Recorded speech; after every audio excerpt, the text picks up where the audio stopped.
Hello दोस्तों, आज हम लेकर आए हैं 12 ज्योतिर्लिंगों में से एक माँ नर्मदा के तट पर विराजमान बाबा ओंकारेश्वर महादेव की पावन कथा।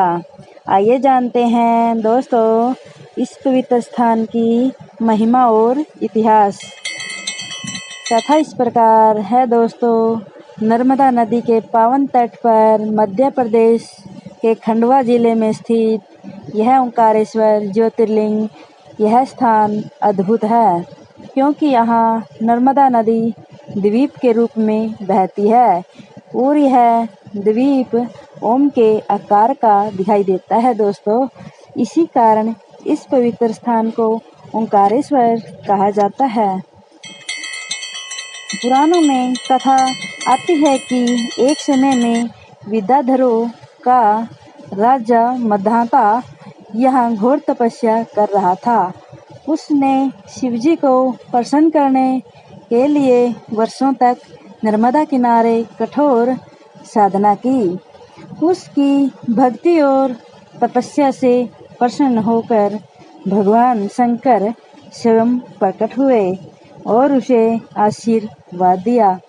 उसी समय वहाँ अनेक ऋषि मुनि और देवगण भी उपस्थित थे।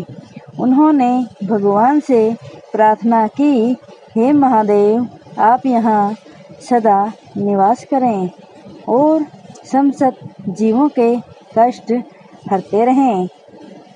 भगवान भोलेनाथ ने उनकी पुकार स्वीकार की और इस स्थान पर ज्योतिर्लिंग रूप में विराजमान हो गए। तभी से इसे ओंकारेश्वर ज्योतिर्लिंग कहा जाता है। एक अन्य कथा भी प्रचलित है दोस्तों, ध्यान से सुनें और मेरे साथ फॉलो करें। बहुत समय पहले देवताओं और दानवों में भयंकर युद्ध हुआ।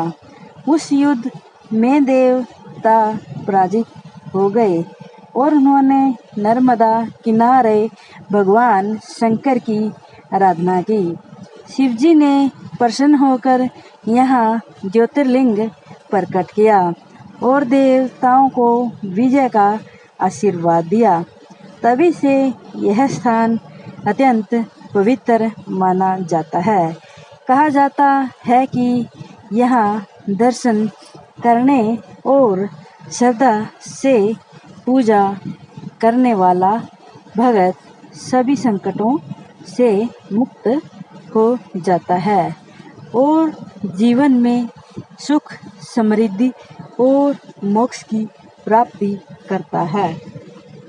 अंत में दोस्तों मैं तो यही कहूँगी कि जो सच्चे मन से बाबा ओंकारेश्वर का